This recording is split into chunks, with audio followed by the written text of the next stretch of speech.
As the Trump administration reviews its goals and agenda in a full cabinet meeting, several members are taking a page out of the president's book and channeling reality television in their video messaging. This week, Environmental Protection Agency Administrator Lee Zeldin released a video reel of his work at the agency, highlighting Trump administration values.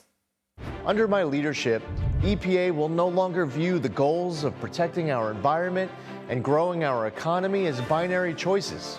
We must and we will choose both.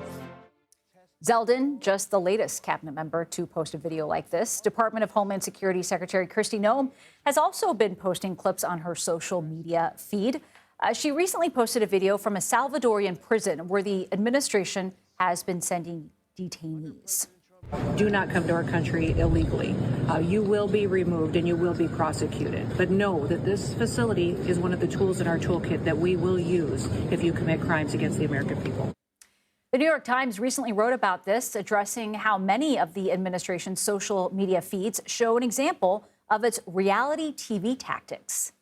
James Poniewozik joins us now. He is the chief television critic for the New York Times, who recently wrote about this. James, thanks so much for joining us. Of course, Zeldin is not the only cabinet member who has done something like this. Kristi Noem got a lot of attention for doing something quite similar. So what is behind this approach? Is the medium the message here? Absolutely, and particularly in the Trump administration. Donald Trump is a creature of television, a reality TV star who long before that was a television popular culture figure, and somebody who very much believes that image is reality. And in his administration, it is important not simply to do the job, but to perform the job visibly to tell that visual story. Yeah, I thought one thing was interesting in your article. You point this out as a production. What kind of similarities have you seen in the way that these videos are produced, written, and distributed in order to convey the message that they want to pass along? If you look at some of the videos, for instance, that Kristi Noem and some other Trump administration officials have recorded related to the immigration crackdown, they often seem to borrow tropes from basically primetime entertainment. Be it police shows, reality shows like Cops, terrorism dramas, even Westerns. You see Kristi Noem at the frontier, at the border, dressed in a cowboy hat on horseback. These images of heroism, of protection, of power that draw on this library of images that we as culture consumers have stored in our heads.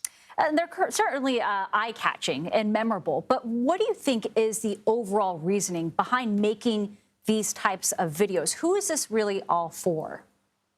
I think it is for the American public generally. I think it is for, Donald Trump's supporters in particular, because they are pushing an image of, again, a vigorous administration that is relentless and powerful and pushing forward its aims, and that, in the case of things like the immigration videos, is sort of inescapable and in control.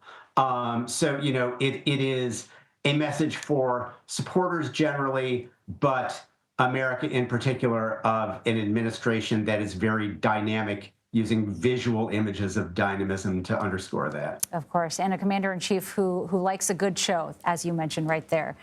James Poniewozik, thank you so much for joining us. Thank you.